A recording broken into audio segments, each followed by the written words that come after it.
എന്തായാലും വിദഗ്ധ ചികിത്സയ്ക്ക് ആനയെ കണ്ടെത്തിയേ മതിയാവുകയുള്ളൂ. നമുക്കപ്പം ലിഷോയ് കൂടി ചേരുന്നുണ്ട്. ലിഷോയ്, ഈ ദൗത്യ സംഘം ഏറെ പ്രതീക്ഷയോടെ, അതായത് എങ്ങനെയെങ്കിലും ആനയെ കണ്ടെത്തുക എന്നൊരു പ്രതീക്ഷയിൽ തന്നെയാണ് ദൗത്യം തുടങ്ങുന്നത്. ഇന്നലെ തന്നെ അരുൺ സക്രിയൊക്കെ പറഞ്ഞിരുന്നു, രാവിലെ തന്നെ ദൗത്യം തുടങ്ങും. ആനയെ കണ്ടെത്താൻ ഏറ്റവും പ്രധാനപ്പെട്ട അല്ലെങ്കിൽ മെച്ചപ്പെട്ട ഒരു സമയം തന്നെയാണ് ഏർലി മോർണിംഗ് എന്നുള്ളത്. പക്ഷേ ഇപ്പോൾ ആനയെ ഇപ്പോഴും കണ്ടെത്താൻ സാധിച്ചിട്ടില്ല. ഈ ദൗത്യ സംഘത്തിന്റെ അടുത്ത നീക്കം എന്താണ് അവിടെ നിന്ന് ലഭിക്കുന്ന ഏറ്റവും പുതിയ വിവരം? നമ്മൾ ഈ ദൃശ്യങ്ങൾ നമ്മുടെ ക്യാമറയിൽ കാണുന്നതാണ്.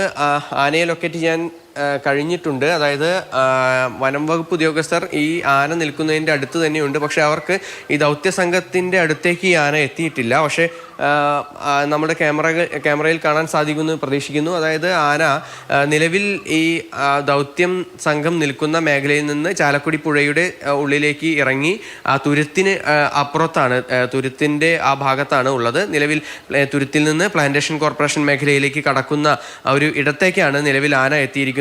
ഈ മേഖലയിൽ തന്നെ ആന ഇപ്പോൾ ഉണ്ട്. അതായത് ഈ മേഖലയിൽ കഴിഞ്ഞ സമയത്തൊക്കെ തന്നെ ഉണ്ടായിരുന്നത് തന്നെയാണ്. അതായത് കഴിഞ്ഞ ദൗത്യ സമയത്തൊക്കെ തന്നെ ഈ മേഖലയിൽ തന്നെയായിരുന്നു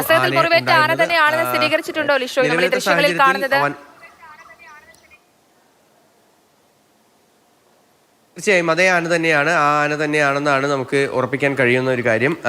കാരണം ഇന്നലെ ഈ ആന ചാലക്കുടിപ്പുഴ കടന്ന് ജനവാസ മേഖലയിലേക്ക് ഇറങ്ങിയിരുന്നു. അവിടെ നിന്ന് തിരികെ രാത്രി 12 മണിക്ക് ശേഷമാണ് ആന പുഴ കടന്ന് ജനവാസ മേഖലയിലേക്ക് എത്തിയത്. ഇപ്പോൾ തിരികെ ആനയെ അവിടെ നിന്നും ആളുകളാണ്, നാട്ടുകാരാണ്, പ്രദേശവാസികളാണ് തിരികെ അവിടെ നിന്ന് ആനയെ ഈ ചാലക്കുടി പുഴയുടെ ഭാഗത്തേക്ക്, ഓയിൽ പാം എസ്റ്റേറ്റിൻ്റെ റോഡിനോട് ചേർന്നുള്ള ഭാഗത്തു നിന്നും വീണ്ടും ചാലക്കുടി പുഴയിലേക്ക്, ചാലക്കുടി പുഴയിൽ ആ ഭാഗത്തേക്ക് ആനയെ ഓടിച്ചു വിട്ടത്. ഇപ്പോൾ നിലവിൽ ആന ചാലക്കുടി പുഴയിൽ തന്നെ നിലയുറപ്പിച്ചിരിക്കുകയാണ്, ആ പുഴയോരത്ത് തന്നെ നിലയുറപ്പിച്ചിരിക്കുകയാണ്. ആനയുടെ ആരോഗ്യസ്ഥിതി തീരെ അവശനായ നിലയിൽ തന്നെയാണ് നമുക്ക് കാണാൻ സാധിക്കുന്നത്. അതായത് ഈ പുഴയോരത്ത് നിന്ന് ഇപ്പോൾ ഓയിൽ പാം എസ്റ്റേറ്റ് ഭാഗത്തേക്ക് ഇപ്പോൾ ആന കയറിപ്പോയിട്ടുണ്ട്. നിലവിലത്തെ സാഹചര്യത്തിൽ ദൗത്യസംഘം നിൽക്കുന്ന പ്രദേശത്തിനോടടുത്തേക്ക് തന്നെയാണ് ഇപ്പോൾ ആന പോയിരിക്കുന്നത്, ആന നിലവിലുള്ളത്. അതായത് ഈ മേഖലയിൽ ഇതാണ് ചാലക്കുടി പുഴ. ഇതിൻ്റെ മറുവശത്ത്, ഒരു വശത്ത് ആന നിൽക്കുന്ന വശം എന്ന് പറയുന്നത് ആ വശത്ത് തന്നെയാണ് ഈ ദൗത്യസംഘവും നിൽക്കുന്നത്. അതിൻ്റെ മറുവശം ജനവാസ മേഖലയാണ്. ആ വശത്തു കൂടി കടന്ന് ഇന്നലെ രാത്രി 12 മണിയോട് കൂടിയാണ് ഇവിടെ നിന്നും ആ വശത്തേക്ക് കടന്ന് ഓയിൽ പാം എസ്റ്റേറ്റ് ഭാഗത്തേക്ക് പോയത്. അതിനുശേഷം പുഴയുടെ ഭാഗത്ത് നിന്ന് ആന മാറിയിട്ടുണ്ടല്ലേ? ഈ പുഴയുടെ ഭാഗത്ത് തന്നെ അല്ലല്ലോ ഇപ്പോൾ ആന നിൽക്കുന്നതല്ലേ?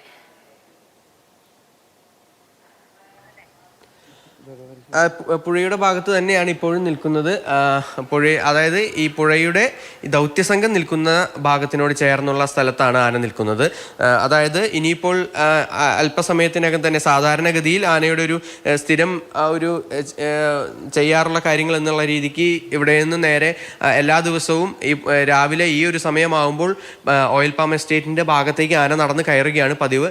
അങ്ങനെയാണെങ്കിൽ അല്പസമയത്തിനകം തന്നെ ഇനി ആന തിരികെ ഓയിൽ പാം എസ്റ്റേറ്റിൻ്റെ ഉള്ളിലേക്ക് നടന്ന് കയറുകയും ചെയ്യും. അവിടെ ചതുപ്പിൽ നിന്ന് ചെളിവാരി ദേഹത്ത് എറിഞ്ഞുകൊണ്ട് ഇത്തരത്തിൽ ഒരുപാട് സമയം അവിടെയൊക്കെ തന്നെ നിലയുറപ്പിക്കുകയാണ് പതിവ്. ആ ഒരു കാര്യം തന്നെ ആയിരിക്കും അങ്ങനെയാണെങ്കിൽ, ഈ കഴിഞ്ഞ ദിവസങ്ങളിലൊക്കെ ചെയ്തതുപോലെ തന്നെയാണെങ്കിൽ അങ്ങനെ തന്നെയായിരിക്കും. അങ്ങനെയാണെങ്കിൽ ഈ ദൗത്യസംഘത്തിന് കാര്യങ്ങൾ വളരെ എളുപ്പമാകും. കാരണം മറ്റൊന്നുമല്ല, ആനയെ കണ്ടെത്തിക്കഴിഞ്ഞാൽ അധികം വൈകാതെ തന്നെ മയക്കുവെടി വയ്ക്കുന്നതിനും തുടർ നടപടി സ്വീകരിക്കുന്നതിനും എല്ലാം തന്നെ സജ്ജമായി നിൽക്കുകയാണ്. പക്ഷേ ഈ ദൗത്യസംഘം നിലയുറപ്പിച്ചിരിക്കുന്ന ഭാഗത്തേക്ക് ആന എത്താത്തതാണ് അവരെ സംബന്ധിച്ചിടത്തോളം ഒരു വെല്ലുവിളിയായി നിൽക്കുന്നത്. ഇനിയിപ്പോൾ മറ്റൊരു പ്രധാനപ്പെട്ട കാര്യമെന്ന് പറയുന്നത് ഈ ക്രെയിൻ ഉൾപ്പെടെയുള്ള കാര്യങ്ങളൊക്കെ തന്നെ അവിടെ കൊണ്ടുവന്നിട്ടുണ്ട്. ആനയ്ക്ക് ഏതെങ്കിലും തരത്തിൽ ആവശ്യം വരികയാണെങ്കിൽ അത് ഉപയോഗിക്കുന്നതിന് വേണ്ടിയും അതിനോടൊപ്പം തന്നെ ഡോക്ടർ അരുൺ സക്രിയ അടങ്ങുന്ന സംഘം അവിടേക്ക് എത്തി നേരത്തെ തന്നെ മയക്കുവെടി വെക്കുന്നതിന് വേണ്ടിയുള്ള നടപടികളൊക്കെ തയ്യാറാക്കിയിട്ടുണ്ട്. ഇനിയിപ്പോൾ ആനയെ കൃത്യമായി മയക്കുവെടി വെക്കാൻ കഴിയുന്ന ഇടത്തേക്ക് എത്തുകയാണെങ്കിൽ ആ സമയത്ത് മയക്കുവെടി വെക്കാം. പരമാവധി ഈ പുഴയോരത്തു നിന്നും അകത്തേക്ക് ഉള്ളിലേക്ക് നീക്കിയുള്ള സ്ഥലത്തേക്ക് എത്തിക്കാനാണ് പരമാവധി ശ്രമിക്കുന്നത്. മറ്റൊന്നുമല്ല, ഈ മയക്കുവെടി വെച്ച ശേഷം പിന്നീട് ആന വെള്ളത്തിലേക്കോ മറ്റോ ഇറങ്ങുകയാണെങ്കിൽ അത് വലിയ അപകടം ഉണ്ടാക്കും. ആനയുടെ ജീവൻ തന്നെ അപകടത്തിലാകുന്ന തരത്തിലേക്ക് കാര്യങ്ങൾ നീങ്ങും. അത് ഒഴിവാക്കുന്നതിന് വേണ്ടിയാണ് ഇപ്പോൾ ഇത്തരത്തിൽ ഈ ആനയെ ഇവിടെ നിന്നും ഈ ഓയിൽ പാം എസ്റ്റേറ്റ് ഭാഗത്തേക്ക് കയറ്റി കൊണ്ടുപോകുന്നത്. എന്തായാലും നിലവിലത്തെ സാഹചര്യത്തിൽ ആന ചാലക്കുടി പുഴയുടെ അരികിൽ തന്നെയാണ് ഉള്ളത്. അതുകൊണ്ട് തന്നെ ആന ഇപ്പോഴത്തെ സാഹചര്യത്തിൽ ദൗത്യസംഘത്തിൻ്റെ അടുത്തേക്ക് എത്തിയിട്ടില്ല. അത് ഇപ്പോൾ മയക്കുവെടി വെക്കാൻ കഴിയുന്ന ഒരു സാഹചര്യത്തിലുമല്ല. ഈ കുങ്കി ആനകളെ എപ്പോഴാണ് ഇറക്കുന്നത് ലിഷോയ്? കാരണം ഈ ആനയുടെ പൊസിഷൻ അത് വളരെ പ്രധാനപ്പെട്ടതാണല്ലോ. ഈ പുഴയുടെ തീരത്ത് നിൽക്കുമ്പോൾ സ്വാഭാവികമായിട്ടും നമുക്ക് ഈ മയക്കുവെടി വെക്കാൻ സാധിക്കില്ല. അപ്പോൾ ഈ ആന മാറുന്നത് ഈ ദൗത്യത്തിന് ഏറെ നിർണായകമാണ് അല്ലേ? കുങ്കി ആനകളെ എപ്പോഴാണ് ഇറക്കുന്നത്?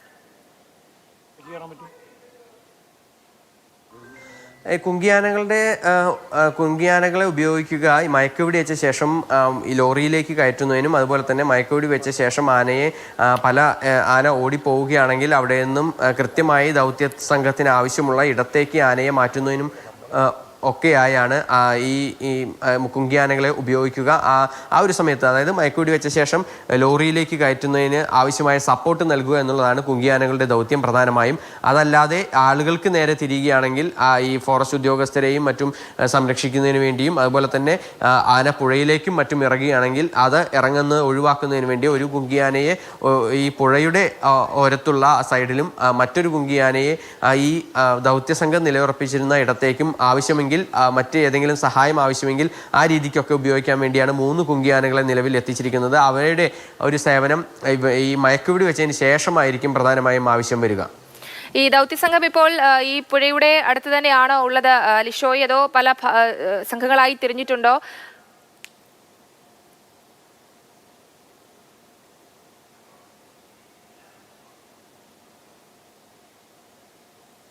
ലിഷോയ് കേൾക്കാമോ?